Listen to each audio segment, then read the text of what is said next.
patunga ug nangabugar alang kanato. Yes, tinuod nga sada anta. Yes, tinuod nga akusado ta. Dili ta inosente sa pasangil sa kaaway. Apan nakita sa Dios nga kinahanglan nato manalaban ug nagpatunga siya kay imbis ikaw ang dawat sa hukom. Siya. Amen. Imbis nga ikaw ang dawat sa silot. Siya. Imbis nga kita ang mag-suffer. Imbis nga kita ang matubang ngadto. Siya. Lord, nganong si Saulo man, ug gitubag ra pud ko sa akong pamalando nga nag-ingon. Gipakita lang sa Ginoo nga walay pili ang grasya sa Dios. Dito na ako nabantayan sa daghang tarong.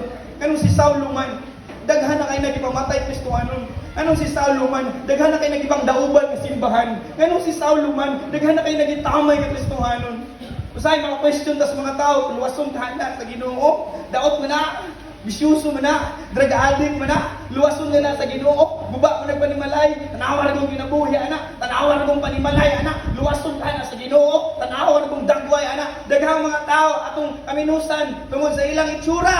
Daghang mga tao kaminusan tungod sa ilang background. Daghang mga tao atong gikaminusan tungod sa ilang pamilya. Pero ako moingon, ang grasya sa Dios walay pili.